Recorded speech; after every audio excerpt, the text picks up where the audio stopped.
So this here is a Streamline RC Thrasher XT. This is the V2 model. So there's been some upgrades compared to the old model.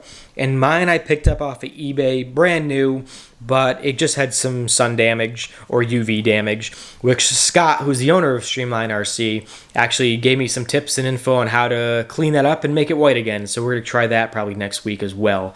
But back to the boat. This boat is awesome. It's, I think, 25, 26 inches long, if I recall correctly. Super well built. It's a tank. You can see I've ran it, and I don't run my things lightly. I've hit some of my friends' boats, which they weren't too happy about, but hey, I don't have a prop to worry about. I can jump your boat. It's all good, man. Sorry, Steve. But, so, you know, there's some marks and stuff from hitting rocks and things like that, but it's been pretty good. You have this protector to protect the nozzle and everything. You have metal intake grates to protect from big rocks and stuff going in and getting sucked into your impeller. Super easy to work on too, which I was really surprised. These comes off with some screws. You can get to the motor really easily. You can replace anything you needed to in there should you need to, but it's definitely overbuilt, and that's one reason I really liked it. It looks like they started this on Kickstarter, and that's how they got their start. And then that was the version 1, then they got to version 2, and now we're in 2019 and they have version 3 coming out very soon. So that's going to be exciting. There's some updates and some new features and stuff like that on the version 3s. So it'll be cool to see those and see how they run and you know, see the difference between the two.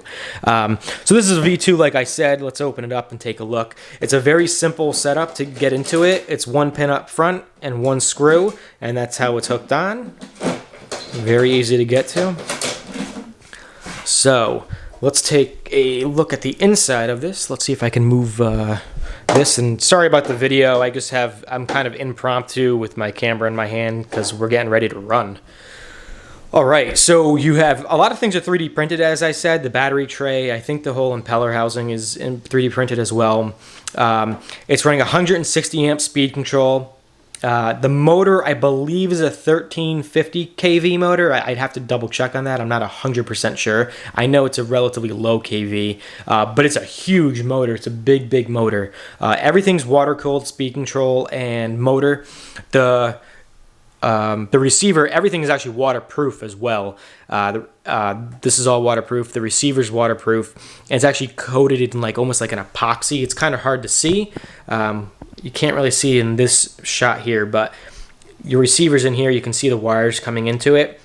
It's coated. It's in a block of epoxy, so it'll never get water into it, which is great. This can run on between 2 and 6S.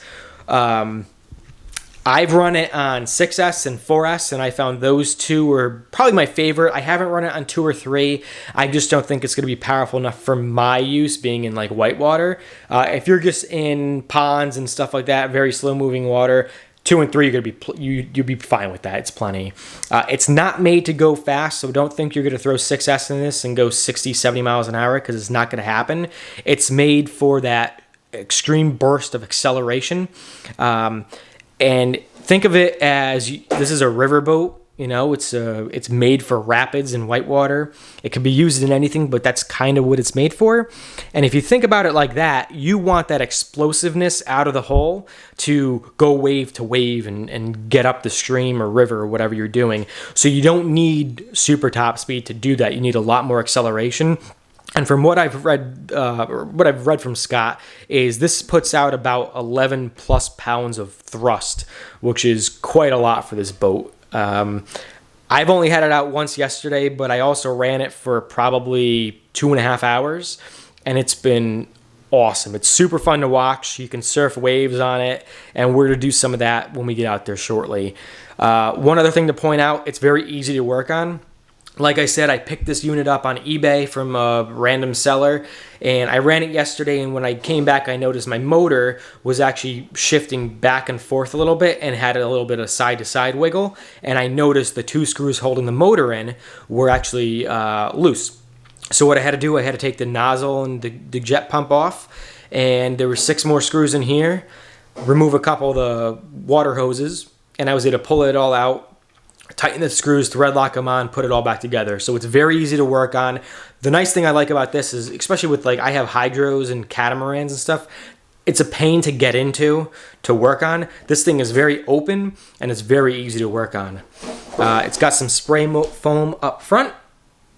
And the other big thing I like is your battery options. Like I said, you can run between 2 and 6S.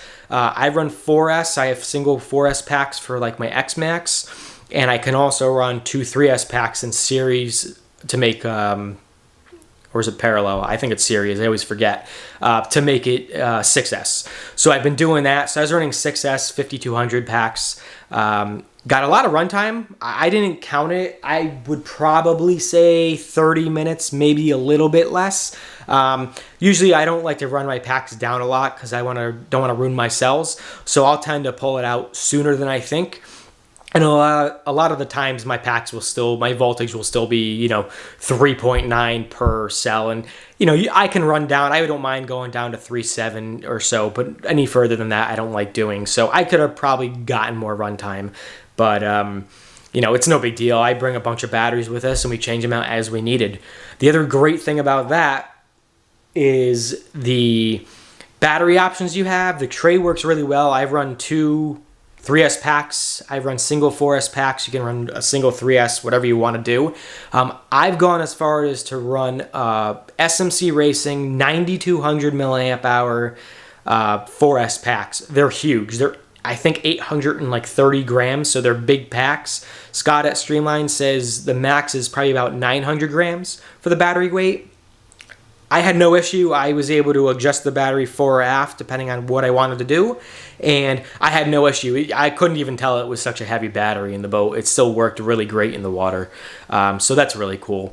But I'm looking forward to get this back out. Like I said, we got GoPro mount on here. I'm going to put another one on the back, and we're going to get some GoPro footage. I got a GoPro mount on the radio, and we're to get out there and run this little guy and see what it can do, and go from there. I can't wait to get it back out. It's so much fun. And any day on the water, or running RC in general, is a good day. So let's get out there, let's do it, and let's have some fun.